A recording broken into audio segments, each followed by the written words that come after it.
Class 10th math VVI objective question. देखिए पहला question है हमारा, संख्या 0.32 पर 12, सिर्फ 2 पर 12 को P/Q के रूप में लिखना है आपको। तो ओनली 2 पर 12 है, इसका अर्थ हुआ कि हम जितना संख्या है उतना में से हम माइनस करेंगे। अब बटा 100 में से 2 पॉइंट है तो 100 में से 10 माइनस करेंगे तो हो जाएगा 29/90। आंसर हो जाएगा आपका बी नंबर। चलिए अगला क्वेश्चन देखते हैं।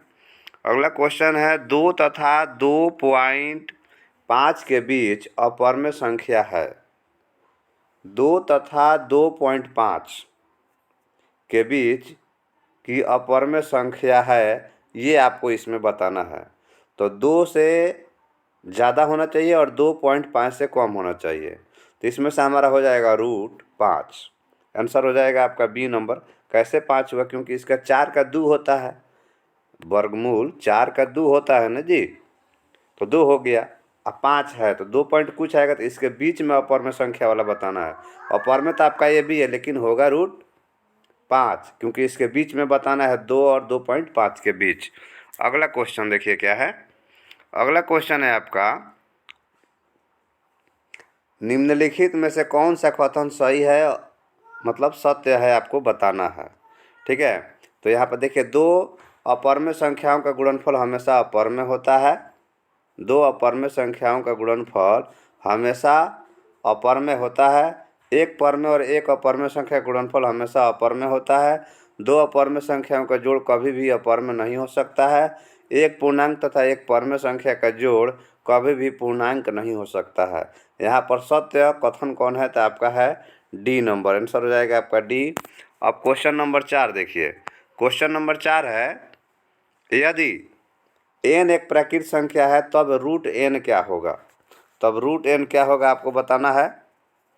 जब n एक प्राकृत संख्या है तो √n क्या है? तो √n भी कभी प्राकृत संख्या है और कभी अपरम्य संख्या। तो यहाँ पे आंसर हो जाएगा डी नंबर। संख्या रेखा नंबर लाइन पर प्रत्येक बिंदु प्रदर्शित करता है। क्या प्रदर्शित करता है? तो एक वास्तविक संख्या को। आंसर हो जाएगा ए नंबर। अगला क्वेश्चन देखते हैं। क्वेश्चन नंबर 6, निम्नलिखित में से कौन सा भिन्न दशमलव प्रसार शांत है? भिन्न दशमलव प्रसार शांत है, आपको बताना है। इसमें देखिए 700 है तो 2 जीरो हटा दीजिए तो 7 बचा, तो ये आपका जो है शांत नहीं होगा। आपको शांत कब होगा? जब नीचे 2 और 5 बचेगा। 2 जितना बार भी हो, 5 कितना भी बार हो, ठीक है, ये भी नहीं बचेगा। 7 त्रिक 21 होता है, 2 जीरो हटा दीजिए तो यहाँ पर देखिए ये 7 का क्यू है, ये भी कट जाएगा आपका, तो 2 और 5 नीचे बच जाएगा क्यू में, तो ये आपका जो है शांत होगा। आंसर हो जाएगा हमारा सी नंबर।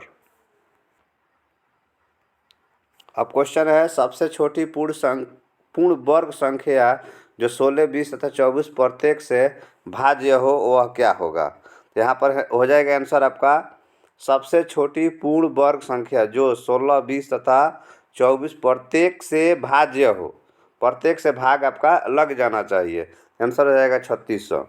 दो संख्याओं का लघुत्तम समवर्तक इनके महत्तम समवर्तक 14 का गुणा है, तो एलसीएम तथा एचसीएफ का जोड़ इतना है, एक संख्या इतना है, तो दूसरी संख्या बताना है आपको। ठीक है, तो यहाँ पर दूसरी संख्या आपका हो जाएगा 8वें नंबर क्वेश्चन का 80। अगला क्वेश्चन देखिए 9 नंबर क्या है। संख्या 23.43 पर बार है। 4 3 पर बार है तो P/Q के रूप में जो है आपको लिखना है।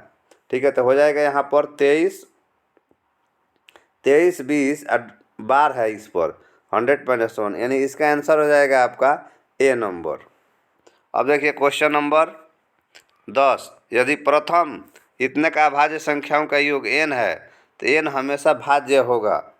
n हमेशा जो है भाज्य होगा, तो भाज्य होगा इसमें से कि नहीं होगा आपको बताना है। भाज्य होगा 4 से, 6 से, 8 से। प्रथम अभाज्य संख्याओं का योग n है तो हमेशा n से भाज्य होगा, इनमें से नहीं होगा किसी से भी। ठीक है, तो यहाँ पर आंसर हो जाएगा इसका डी नंबर।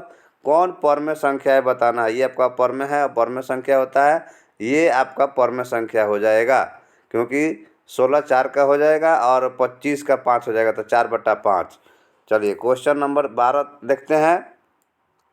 12 नंबर है √5, तो √5 एक अपवर्म्य संख्या है, आंसर हो गया आपका बी नंबर। दो संख्याओं का मौसा लौसा है, एक संख्या बताना है, तो मौसा लौसा में 5 से हम भाग दे देंगे, ठीक है, तो हमारा आंसर इसका निकल जाएगा। तो आंसर हो जाएगा 315, आंसर हो जाएगा सी नंबर। निम्नलिखित में से कौन अपवर्म्य संख्या है, अपवर्म्य बताना है। देखिए ये रूट से बाहर आ जाएगा, ये भी रूट से बाहर आ जाएगा, रूट से बाहर आ जाएगा, ये नहीं आएगा, ठीक है। 2.5 है, तो यहाँ पर यही आपका आंसर हो जाएगा, अपवर्म्य संख्या हो जाएगा। अगला क्वेश्चन देखिए, √2 क्या है। √2 एक अपवर्म्य संख्या है, आंसर हो जाएगा बी नंबर। दो परम्य संख्याओं के बीच अधिकतम कितनी परम्य संख्या हो सकती है, बताना है, कितनी अधिकतम परम्य संख्या हो सकती है। तो अधिकतम परम्य संख्या आपका अनंत हो सकती है, आंसर हो जाएगा डी नंबर। अगला क्वेश्चन देखिए, 2 या 2 से अधिक अभाज्य का मौसा, अभाज्य संख्याओं का मौसा बताना है आपका कि क्या होगा। तो यहाँ पर मौसा आपका हो जाएगा 1। निम्नलिखित में कौन अपवर्म्य नहीं है, अपवर्म्य नहीं है ये बताना है आपका इसमें।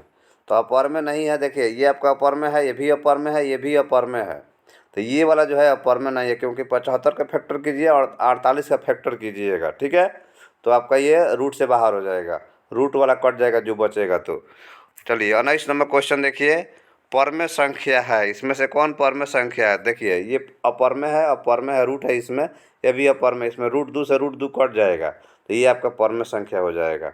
यूक्लिड विभाजन एल्गोरिथम दो धनात्मक पूर्णांकों के निम्न में से किसे परिकलित करने का तकनीक है, बताना है आपको इसमें। तो 20 के मौसा हो जाएगा, मौसा को कहते हैं।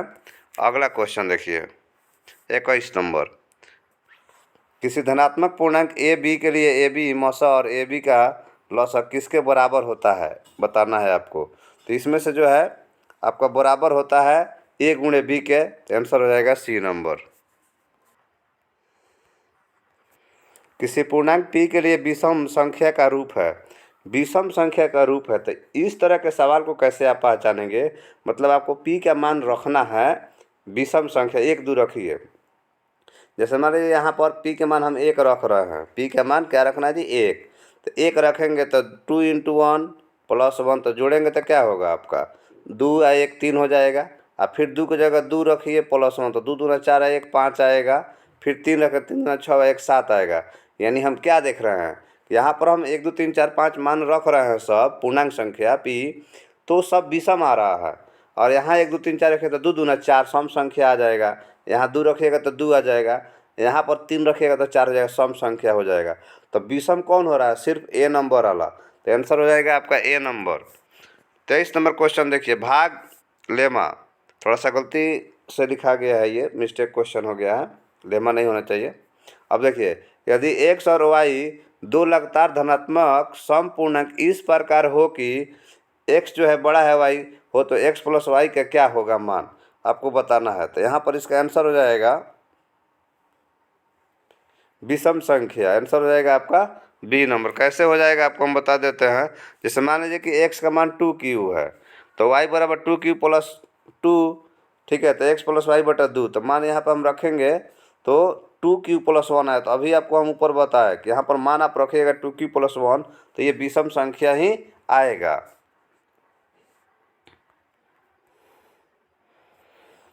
भाज्य बराबर भागफल शेषफल रिक्त स्थान को भरना है आपको, ठीक है, तो रिक्त स्थान को भरना है, तो भाजक होता है भाज्य बराबर भाजक गुणे भागफल और जोड़ शेषफल होता है, तो भाजक हो जाएगा, आंसर डी नंबर हो जाएगा। तो इस वीडियो में आपको हम 25 क्वेश्चन बताए हैं, पार्ट 1 है। अगले वीडियो में आपको 25 क्वेश्चन और बताएंगे इसी चैप्टर से।